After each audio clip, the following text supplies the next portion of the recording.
All right, good afternoon, people, and I just want to thank my dear friend Sandy for allowing me to come in to talk to you guys today. And again, it's nice to see a lot of you, familiar faces and stuff. I just want to tell you a little bit about myself. And a lot of you may have already heard this from meeting with me at the schools, at the high school or the elementary school, shadowing me in the school nurse job. But I just want to tell you a little bit. I graduated from college 25 years ago with a course done on my master's, and believing that in the next decade I was going to finish my master's, and guess what? I didn't. The time came and went, and the degree did not happen. So, a year and 5 days ago, I started my master's degree, and this is the last leg that I have. So within 2 weeks, I'll have my final grade and I'll be done. And so I'm pretty proud of me. But I'll tell you a little bit. When I was a new grad, I started working at a federally qualified health center. It was called Fish River Rural Health, and I was an office nurse there. And after 2 years, I moved into a job at the local hospital, and I worked. Started out on med-surg doing night shift, and then moved over to the ICU night shift, and then from there just kept moving around and expanding. And again, in small hospitals, you do have to be very flexible and versatile. I branched out from there, and I was the 15 years total that I was there was always technically ICU, but I cross-trained into the ambulatory care settings. I worked with an orthopedic surgeon. I did endoscopy, urology, a cardiology clinic. I also worked with the ears, nose, and throat specialists that would come up. I went to the operating room, and I worked same-day surgery, recovery room. I also worked as a circulator in the operating room, and I'm really glad that some nurses want to do that, because that was, to me, the worst job on the planet. But as nursing is, it's very versatile and it changes. And I also had the opportunity to go to the obstetrics unit, and I also worked in the emergency room. I did critical care ambulance transfers. I flew to Portland, Bangor, and Boston a couple times. I did some with Kurt Susie, some transfers. I also floated on many occasions to the child and adult psych units to do one-on-one surveillances.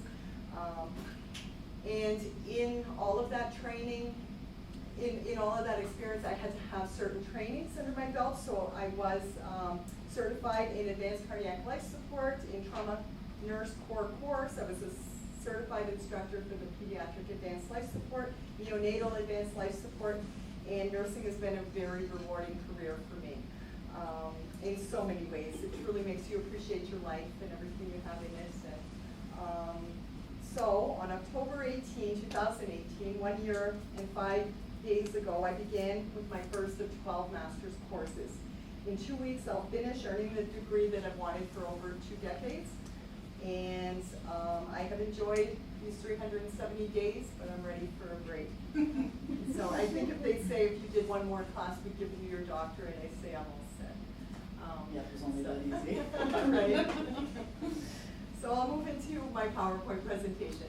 At our first class, they kept telling us, start selecting a topic, something that you really truly believe in, something that you want to see will make a change in the world. I'm really big onto pediatric and adult immunizations. I truly believe that that might have been the route I would go with. Fish River Rural Health is second in the state for the adolescent immunization rates. So I thought, okay, this is my chance. I'm also big in the schools I measure and weigh all the kids, and I don't have to, but I do to get a number to see where our kids compare to both the state and the nation. And I thought, okay, I'll do something with childhood obesity and changing life in that manner. But throughout every course, this one thread kept coming up, and again, I didn't really know anything about it, which that's going to happen as nurses, guys. You will not graduate knowing everything you need to know. So the day you realize all that, you'll be okay. You'll be better off. You will not graduate and see it all. So this one thread kept coming up saying these people are they have poor health outcomes, and a lot of it has to do with healthcare providers not being able to provide competent care to them. So I was kind of like, yeah, well, I've been a nurse 25 years, of course I can. Well, guess what? After looking through a lot of things, I could not have without working and putting a lot of research and time into this. So if there's one thing you take away from this, guys, always be ready to learn and to equip yourself with the best information out there. So, Sandy, just the down arrow? Either the down arrow or the enter. Okay. Try the down. No, there we go. Okay. So in this slide, we're going to talk about nurses and their role, diverse populations, and the LGBTQ population. So that's a real tongue twister there. But L stands for lesbian, G is for gay, B is for bisexual, T is for transgender, and Q is for queer. And I love that picture, especially the D with the cane. And again, diversity comes in all different shapes and colors and everything. But again, as nurses, our role is we're expected to care for diverse patient populations upon graduating nursing school. Without education and understanding the various diverse populations, multiple health disparities occur. One diverse population that is experiencing a lot of health disparities based on healthcare provider inadequacies is the LGBTQ community.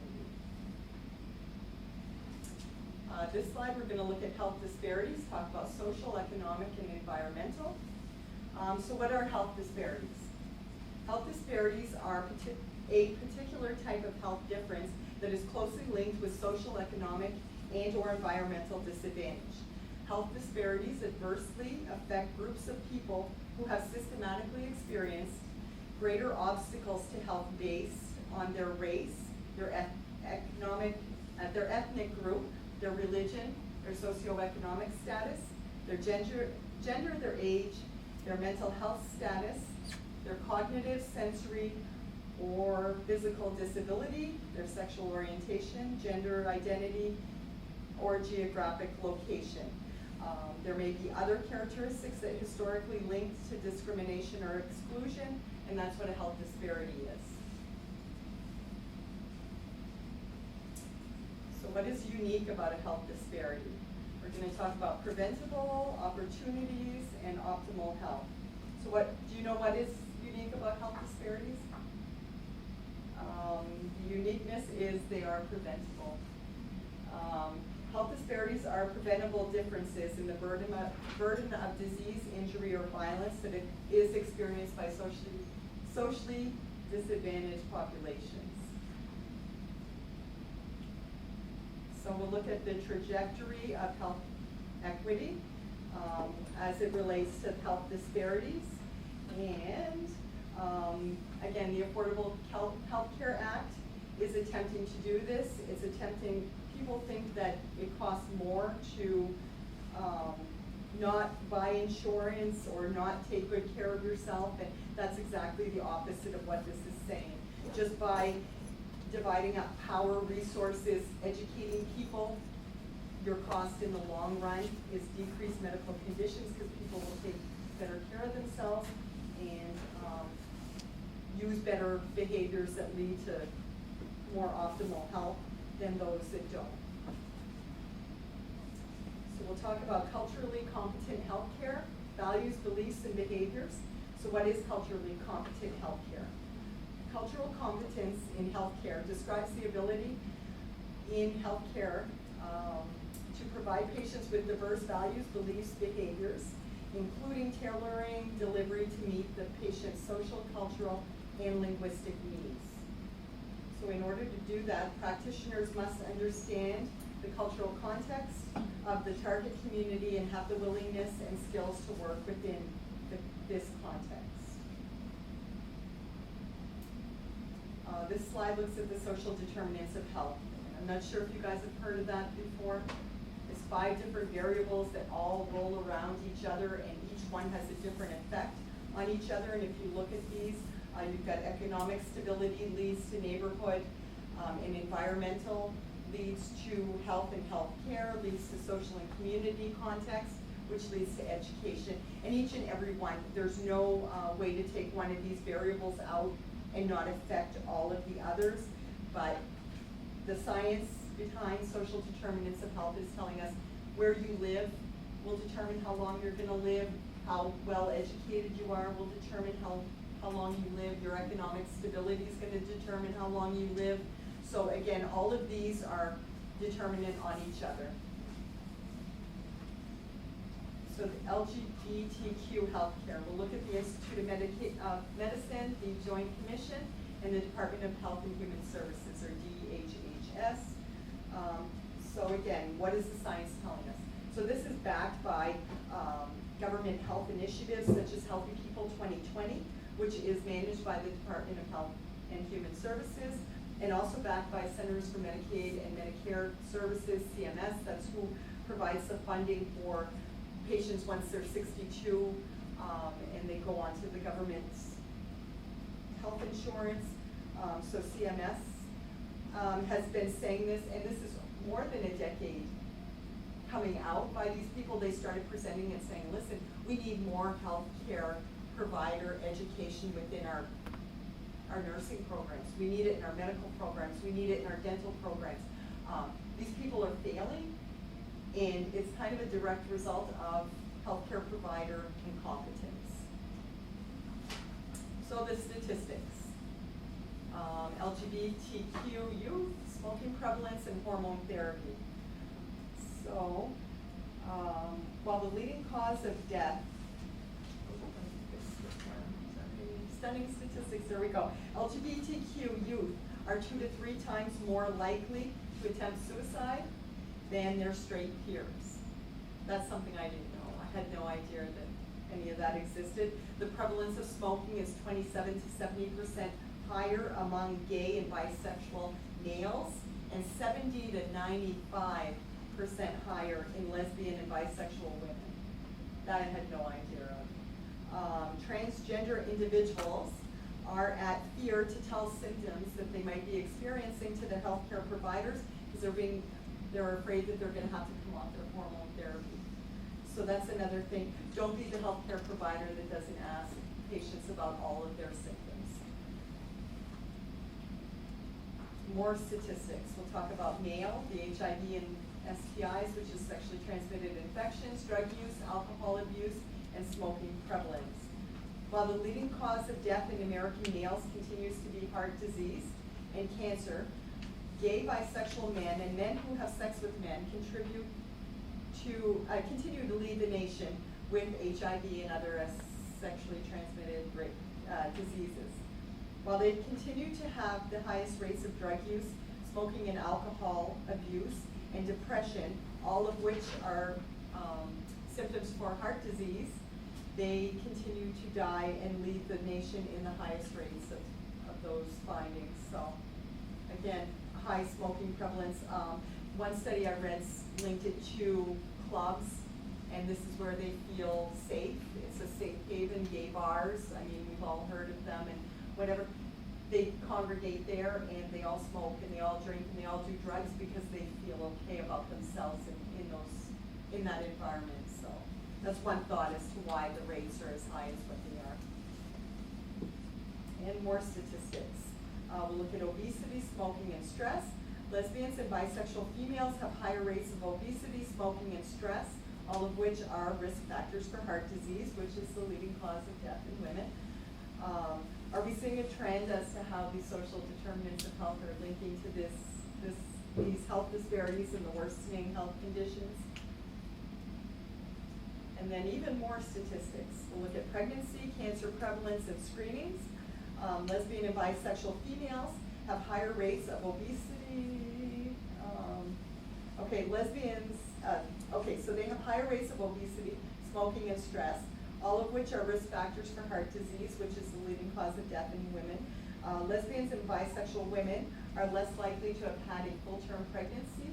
Therefore, the hormones released in pregnancy are thought to protect females against breast, endometrial, and ovarian cancer.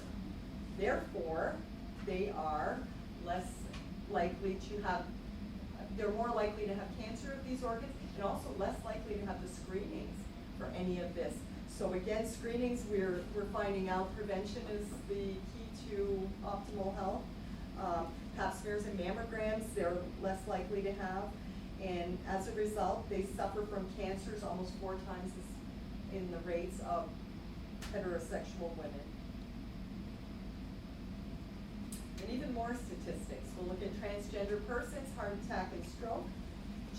Transgender persons are at risk for heart attack and stroke due to hormone use, cigarette smoking, obesity, stress, hypertension, and anxiety. They are under screen for testing organs that don't align with their sexual identity. So therefore, it's a basic rule of thumb. If they have the organ, check it out. Do the routine screening that's going to say that that's okay or not. Transgender individuals are fearful to inform their healthcare providers of their symptoms because they're afraid that they'll have to come off their hormone therapy. Again, don't be the provider who doesn't question about all the symptoms.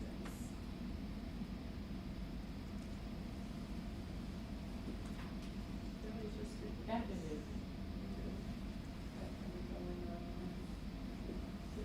Okay. Okay, here we go. And even more statistics. Transgender, we'll look at elderly LGBTQ individuals. So transgender individuals have a high prevalence of HIV and sexually transmitted diseases, also a victimization, mental health issues, and suicide. And they are less likely to have health insurance than their heterosexual peers.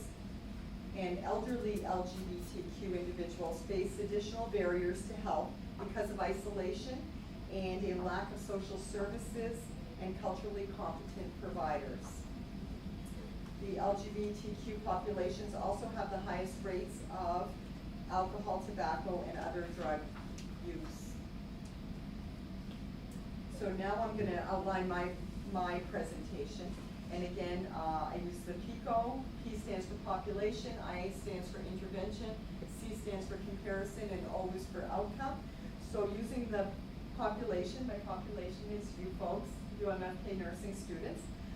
My intervention, I will attempt to show that evidence-based LGBTQ community receiving cultural competent training module, as my comparison will be your pre and post test scores, and my expected outcome is that you will improve in your cultural competency in your care for the LGBTQ community. So hopefully you'll learn something today that will help in your studies. And as far as the nursing curricula goes, cultural competence is what we'll talk about, and then recommendations, University of Maine at Fort Kent, and meeting the needs. So currently, cultural competency content is lacking in nursing curricula to equip students with the proper skill sets in providing culturally competent care for LGBTQ individuals.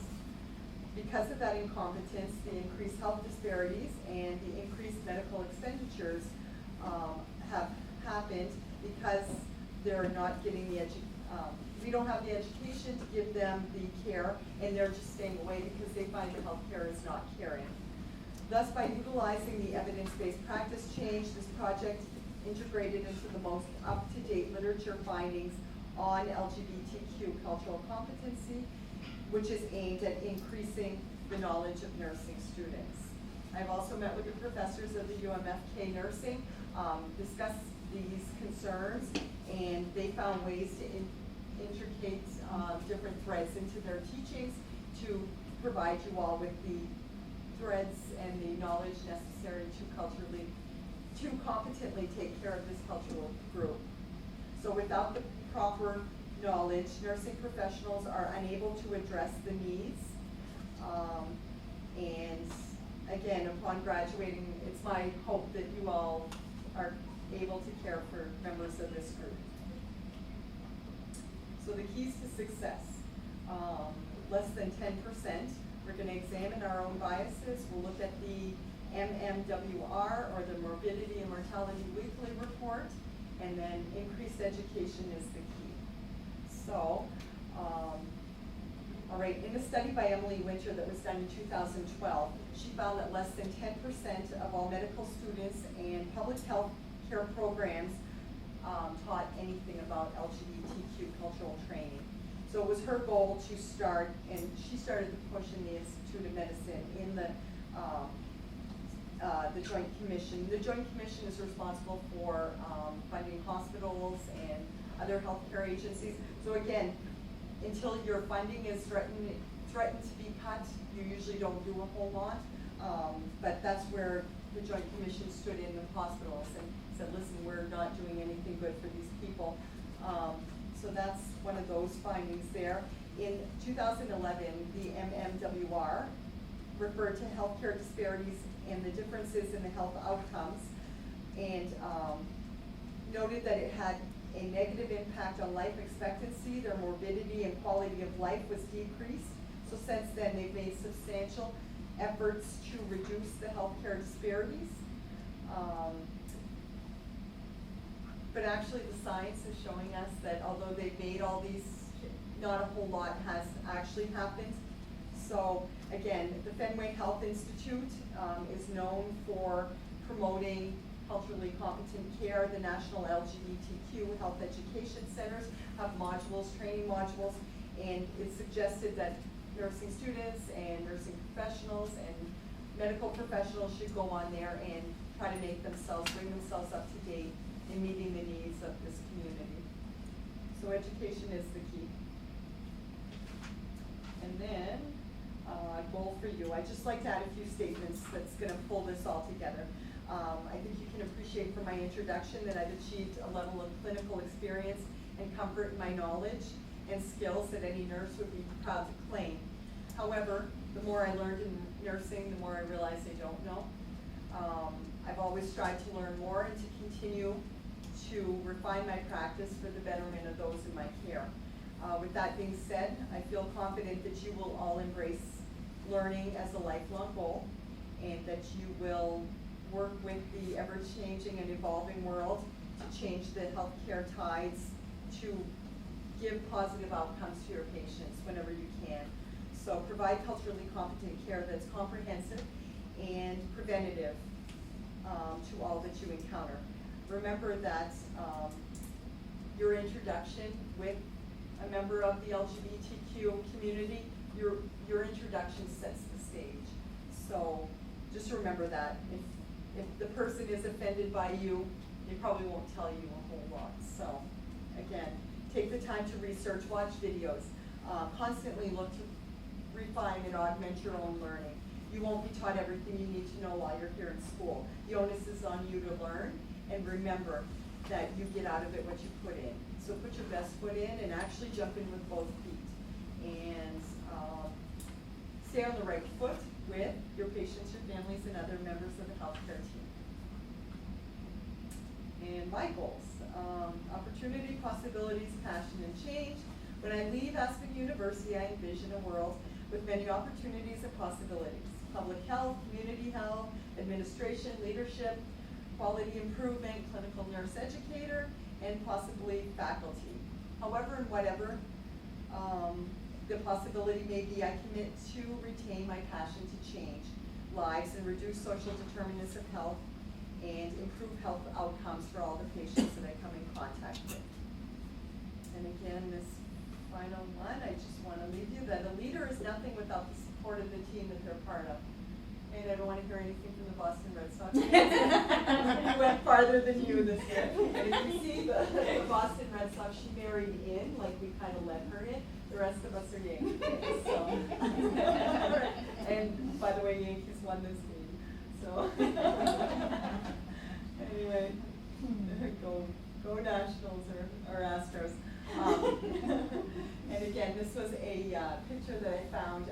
H.G. Wells, one of his books, wrote, "Our true nationality is mankind." And I thought that was kind of cool. And then my references, and then I just want to thank you all for taking the time to listen.